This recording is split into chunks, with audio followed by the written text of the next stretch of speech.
विद्यार्थियों, जयप्रकाश नारायण के बारे में हम अध्ययन कर रहे थे। जयप्रकाश नारायण के जो संपूर्ण क्रांति के संबंध में जो विचार है उसके बारे में हम अध्ययन कर रहे थे। संपूर्ण क्रांति के 7 आयाम जयप्रकाश नारायण ने बताए थे। 7 आयामों में से नैतिक और आध्यात्मिक आयाम, सामाजिक आयाम और शैक्षणिक आयाम, इसके संदर्भ में किस प्रकार से परिवर्तन किए जा सकते हैं, किस प्रकार से क्रांति की जा सकती है, उसके बारे में हम अध्ययन कर चुके हैं। आज हम जयप्रकाश नारायण के जो संपूर्ण क्रांति के संबंध में जो दूसरे आयाम हैं उसके बारे में हम अध्ययन करेंगे। जयप्रकाश नारायण ने जो संपूर्ण क्रांति के संबंध में जो अपने विचार प्रस्तुत किए थे और उनके विचारों का प्रभाव इतना ज्यादा हुआ कि लाखों की संख्या में छात्र उनके संपूर्ण क्रांति के विचारों से प्रभावित होकर उन्होंने अपनी जनेऊ छोड़ दी थी और उनके समग्र क्रांति के संदर्भ में उनके साथ हो लिए थे। पटना और बिहार उनके संपूर्ण क्रांति का केंद्र माना जाता है और आज जो बिहार की राजनीति के प्रमुख केंद्र या व्यक्तित्व है, नीतीश कुमार, लालू प्रसाद यादव, ये उस समय जयप्रकाश नारायण के छात्र आंदोलन नेता के शामिल थे। कहने का तात्पर्य संपूर्ण क्रांति का प्रभाव बहुत ज्यादा पड़ा था और उस समय 1977 के अंतर्गत कांग्रेस की सत्ता पहली बार केंद्र के अंतर्गत परिवर्तित हुई थी। संपूर्ण क्रांति के जो अन्य आयाम हैं उसके बारे में जयप्रकाश नारायण ने क्या कहा है, तो नेक्स्ट इसके अंतर्गत राजनीतिक संदर्भ। जयप्रकाश नारायण ये मानते हैं कि राजनीति के अंतर्गत हमने जो अपना लोकतंत्र स्थापित किया है वो वास्तव में पाश्चात्य जो लोकतंत्र है उसके आधार पर हमने स्थापित किया है और इसके अंतर्गत अनेक प्रकार के इस लोकतंत्र में खामियां हैं और राजनीतिक रूप से यदि हमें क्रांति स्थापित करनी है, परिवर्तन करना है, एक नया राजनीतिक माहौल जनता को प्रदान करना है या वास्तविक रूप में लोकतंत्र प्रदान करना है, तो राजनीति की दृष्टि से भी इसमें परिवर्तन करने होंगे।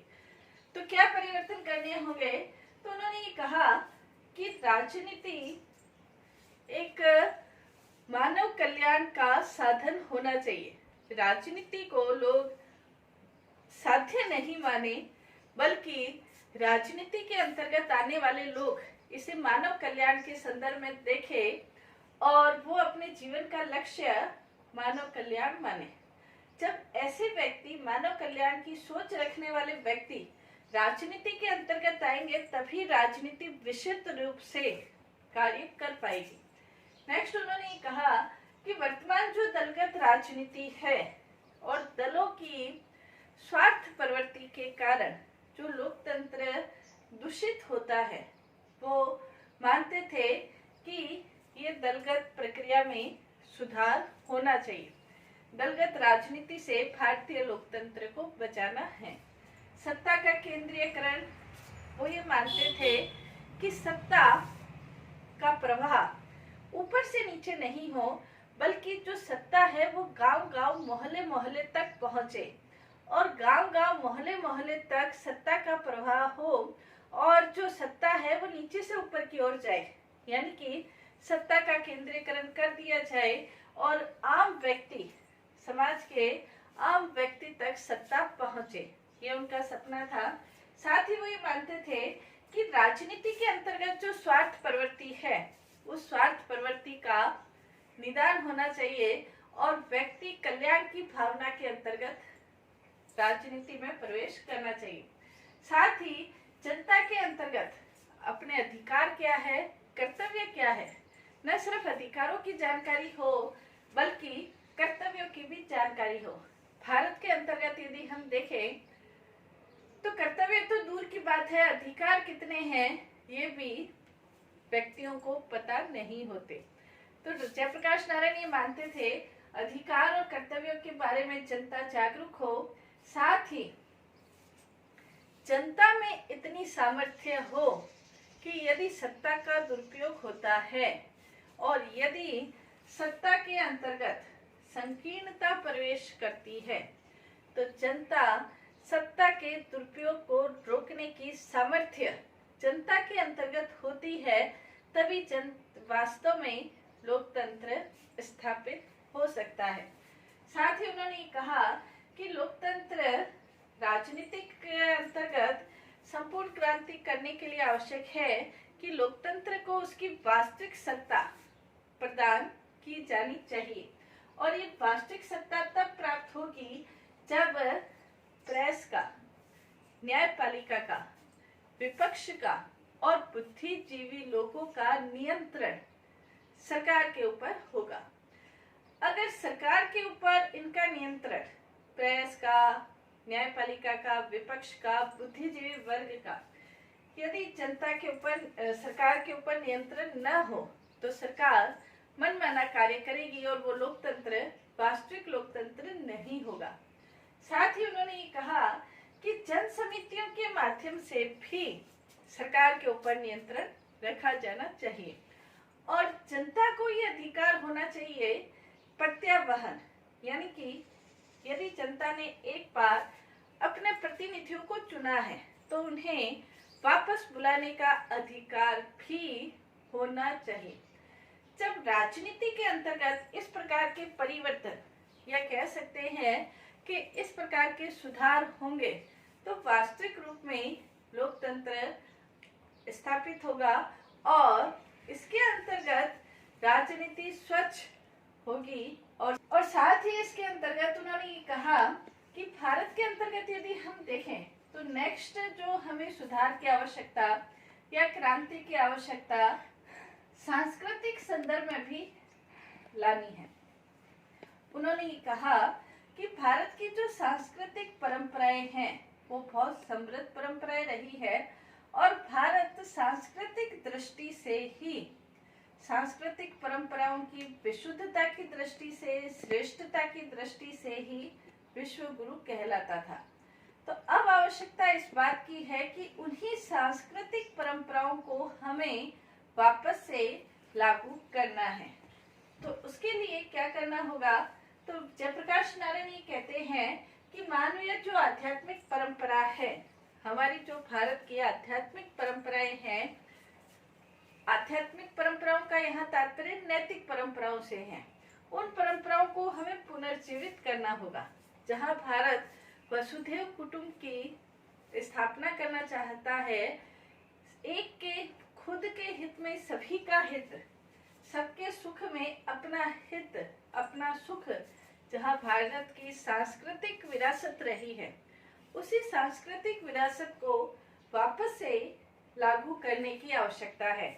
सांस्कृतिक रूप से भारत समृद्ध रहा है तो हमें इस पर गर्व होना चाहिए कि भारत सांस्कृतिक रूप से जब समृद्ध है तो उन सांस्कृतिक परंपराओं के माध्यम से ही भारत के अंतर्गत सुधार, परिवर्तन हो सकते हैं और भारत फिर से एक शक्ति बन सकता है। नेक्स्ट उन्होंने कहा एक बौद्धिक और वैचारिक संदर्भ में भी क्रांति की स्थापना है।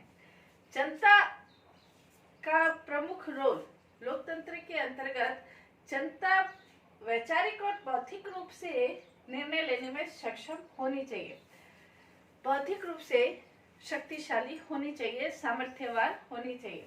तो इसके लिए उन्होंने कहा कि जनता में वैचारिक उत्कृष्टता होनी चाहिए और जनता वैचारिक रूप से जब उत्कृष्ट है और निर्णय लेने में सक्षम है, तभी वो खुद के अधिकारों के प्रति तो सजग होगी, साथ ही साथ वो अपने कर्तव्यों के प्रति भी सजग होगी। और यदि कहीं पर कोई गलत हो रहा है, सत्ता का दुरुपयोग हो रहा है या जहां सुधार की आवश्यकता है, तो उसके लिए जनता सरकार की तरफ, सिर्फ सरकार ही कार्य करे ऐसा नहीं होगा, बल्कि जनता स्वयं भी निर्णय लेने में सक्षम होगी जब वैचारिक और बौद्धिक दृष्टि से परिवर्तन होगा। साथ ही उन्होंने कहा कि जनता की शक्ति, जिसे उन्होंने लोक शक्ति कहा है, कि लोक शक्ति एक बहुत महत्वपूर्ण लोकतंत्र के अंतर्गत शक्ति है और लोक शक्ति को जागृत करके, यानी कि वैचारिक दृष्टि से और मानसिक दृष्टि से लोक शक्ति को जागृत करके वास्तव में समाज की हर दिशा में, हर दृष्टि से परिवर्तन किए जा सकते हैं। चाहे वो सामाजिक दृष्टि हो, चाहे वो आर्थिक दृष्टि हो, राजनीतिक दृष्टि हो। जब लोक शक्ति जागृत है तो उसमें परिवर्तन की संभावना भी संभव है। इसलिए वो वैचारिक और बौद्धिक दृष्टि से भी क्रांति लाना चाहते थे, ताकि जनता स्वयं जागरूक होकर समस्याओं के समाधान की दिशा की ओर आगे बढ़े। नेक्स्ट उन्होंने आर्थिक संदर्भ में भी ये बताया कि आर्थिक दृष्टि से भी भारत के अंतर्गत क्रांति की आवश्यकता है। तो उसके लिए उन्होंने ये कहा कि कोई भी योजना, कोई भी लक्ष्य, कोई भी विकास का कार्य तब तक संभव नहीं हो सकता जब तक कि आर्थिक रूप से बहुत ज्यादा असमानता की स्थिति रहती है। तो इसके लिए उन्होंने ये कहा कि आर्थिक रूप से समानता स्थापित करने के लिए आवश्यक है कि सभी व्यक्तियों को अवसर की समानता अवश्य दी जानी चाहिए, और साथ ही साथ ये व्यवस्था हो कि भारत के अंतर्गत प्रत्येक वयस्क जो व्यक्ति है उसको रोजगार प्राप्त हो। कोई ना कोई रोजगार, चाहे वो स्वयं का करे या सरकार का करे, रोजगार प्राप्त होना चाहिए। और साथ ही साथ प्रत्येक व्यक्ति का जो न्यूनतम जीवन स्तर है उसकी प्रत्याभूति यानी कि गारंटी सरकार के द्वारा दी जानी चाहिए। तो आर्थिक क्षेत्र में इस तरह के सुधार होने चाहिए। न्यूनतम जीवन स्तर यानी कि रोटी, कपड़ा, मकान, शिक्षा और स्वास्थ्य कम से कम प्रत्येक व्यक्ति को ये अवश्य ही प्राप्त होने चाहिए, और सरकार के द्वारा इसके लिए अवश्य प्रयास किए जाने चाहिए। साथ ही उन्होंने कहा कि आर्थिक व्यवस्था के अंतर्गत जो बड़े उद्योग हैं, यदि औद्योगिकरण किया जाए तो जो पूंजी है उसका केंद्रीयकरण हो जाएगा।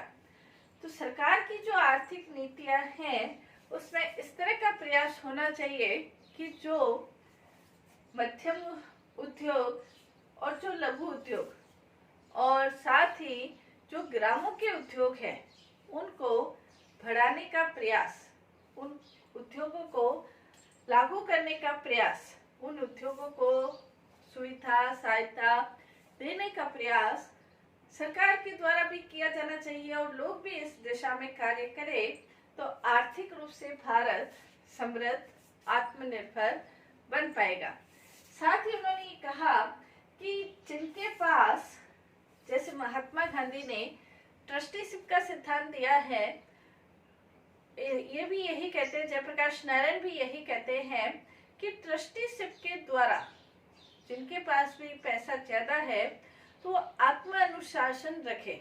सरकार के द्वारा उनके उद्योगों पर निगरानी रखने का, लाइसेंस देने का, इस प्रकार का कार्य नहीं किया जाए, बल्कि सरकार के द्वारा ये कार्य किया जाए कि जो उद्योगपति है वो आत्म अनुशासन सीखे और अपने आप को पैसे का मालिक नहीं समझकर ट्रस्टी समझे।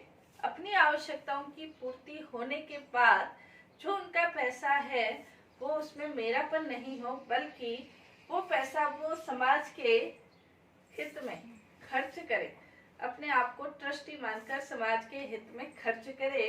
इस प्रकार की आर्थिक व्यवस्थाएं लागू होनी चाहिए। साथ ही उन्होंने कहा कि आर्थिक क्षेत्र के अंतर्गत जो पर्यावरण रक्षा है, जो औद्योगिकरण तो हो रहा है, लेकिन औद्योगिकरण के द्वारा पर्यावरण किसी भी प्रकार का प्रदूषित नहीं होना चाहिए, बल्कि पर्यावरण की सुरक्षा होनी चाहिए।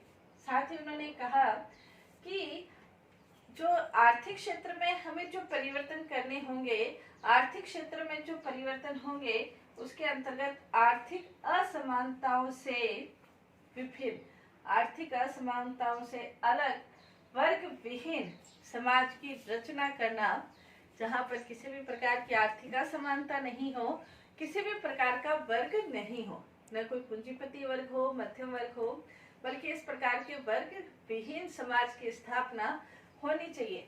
लेकिन ये किसी क्रांति के द्वारा नहीं बल्कि अहिंसक परिवर्तन के द्वारा, समग्र क्रांति के द्वारा होनी चाहिए। अब ये जो समग्र क्रांति की उनकी व्यवस्था है, उसके लिए वो ये चाहते थे कि प्रत्येक गांव में ऐसे कार्यकर्ता हो जो कि अपना जीवन देश सेवा के लिए समर्पित कर सके, और ये जो कार्यकर्ता है ये हर क्षेत्र में परिवर्तन करने के लिए जनता का साथ दे। तो जयप्रकाश नारायण ये कहते हैं कि इन कार्यकर्ताओं के द्वारा सभी क्षेत्रों में सामाजिक, आर्थिक, राजनीतिक, सांस्कृतिक, वैचारिक सभी क्षेत्रों में जो परिवर्तन होगा उससे एक स्वच्छ और एक श्रेष्ठ भारत के पुनर्निर्माण की दिशा में आगे बढ़ा जा सकता है। धन्यवाद।